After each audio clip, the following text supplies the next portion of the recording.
21 लड़ाइयाँ और जंगें हुई, और ये तो ऐसा कहीं लिखा नहीं गया कि हर जंग में हुजूर ये कमान लेकर तशरीफ ले गए हों।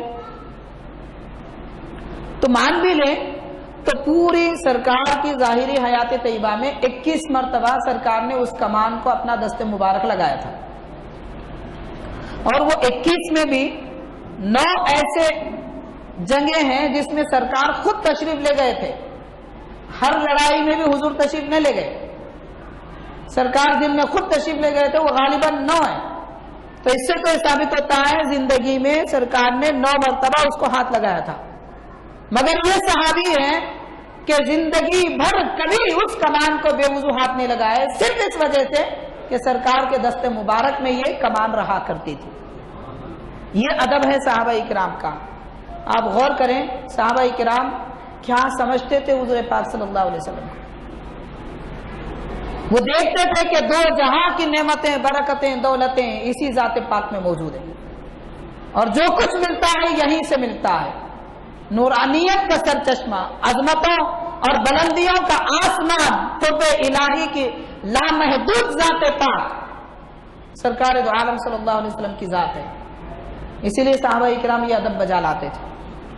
और हाज़िरीन किराम, सहाबा इकराम के अदब से मुताल्लिक़ बातें जो हुज़ूर पाक सल्लल्लाहु अलैहि वसल्लम का अदब बजा लाया करते थे, उससे मुताल्लिक़ जो तफसीलात हमको मिलती हैं उनमें यह भी जिक्र किया जाता है। उम्मुल मुमिनीन हज़रत सैयदतुना मैमूना रज़ी अल्लाह ताला अन्हा सरकार की ज़ौज मुबारका है। उनके वालिद हज़रत अबू सुफियान रज़ी अल्लाह ताला अन्हु सहाबी रसूल है। तो अभी ईमान लाने से पहले हज़रत अबू सुफियान रज़ी अल्लाह अन्हु ईमान नहीं लाए थे, अपनी शहजादी से मिलने के लिए आए थे। हज़रत मैमूना रज़ी अल्लाह ताला अन्हा से मुलाकात के लिए आए थे।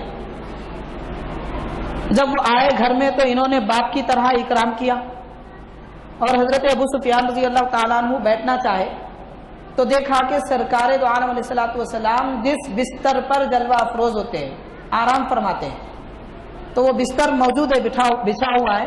हज़रत अबू सुफियान रज़ी अल्लाह ताला अन्हु उस पर बैठना चाहते हैं तो फौरन हज़रत मैमूना रज़ी अल्लाह ताला अन्हु बिस्तर लपेट देती है। आप गौर करें, बाप आए हुए वालिद है, बाप अपने बेटी के घर आता है तो इकराम है, ताज़ीम की जाती है, जियाफत की जाती है, मेहमान हुजूर खुद सिखाते हैं। मगर हजरत मैमूना रज़ी अल्लाह अन्हा फरमाते हैं सारी मेहमान नवाजी करूंगी, लेकिन ये मेरे सरकार का बिस्तर है, ये नूरानियत वाला दुनिया में लाजवाब बेमिसाल बिस्तर है। फरमाती हैं कि आप मोमिन नहीं है, और जो मोमिन नहीं होता वो नापाक होता है। आप इस काबिल नहीं है कि मेरे आका, मेरे सरताज के बिस्तर पाक पर बैठो, इसीलिए आप बिस्तर भी लपेट देती हैं।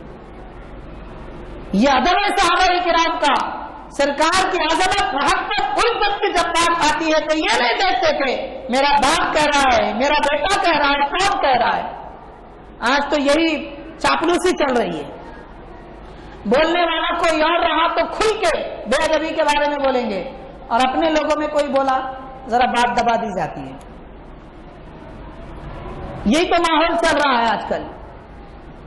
हमारे वालिद बोले तो उसको छुपा दिया जाता है, हमारे भाई दोस्त रिश्तेदार बोले या हमारे उस्ताद बोले तो बात दबा दी जाती है। कोई और आदमी अगर बेअदबी किया तो उसको खूब उछाला जाता है। ये मेयार है, बेअदबी चाहे कोई भी करे बेअदबी है। सहाबा किराम ये मेयार हमको दे रहे हैं, तरीका ये दे रहे हैं। तो बहरहाल मुअज़्ज़ज़ हाज़िरीन, अदब ईमान है, इसकी हिफाजत जितनी की जाए ईमान की हिफाजत उतनी होती है। तो बहरहाल हम पर लाजिम है कि हमें चाहिए हम आने वाली नस्ल को प्यारे आका अलैहिस्सलातु वस्सलाम का वफादार, मोहब्बत वाला बनाएं, क्योंकि इसी मोहब्बत से हमारे असलाफ और हमारे बुजुर्गों ने दुनिया के हर मकाम पर अपनी अजमत, मोहब्बत, रोब दबदबे का परचम लहराया है। और जब तक उनके दिलों में सरकार की मोहब्बत रही, मुसलमानों की इज्जत रही। और मुसलमान जब से के बेअदब हो गए, सारी दुनिया की ठोकरों में नजर आ रहे हैं। आज दुनिया भर में मुसलमानों की जो बेइज्जती की जा रही है, वजह यही है कि यह कौम अपने नबी की इज्जत करना नहीं सीखी, इसीलिए अल्लाह ताला उसकी बेइज्जती का सामान दुनिया में रख दिया है। तो हम बाइज्जत होना चाहते हैं, تو آقا و مولا رحمت والے نبی صلی اللہ علیہ وسلم کا ادب کرنا اور آپ کی عزت کرنا سیکھیں. بس اتنی بات پر میں اپنی گفتگو ختم کرتا ہوں. حاضرین، یہاں پر 2 کتابیں ہیں اعلان کے لیے میں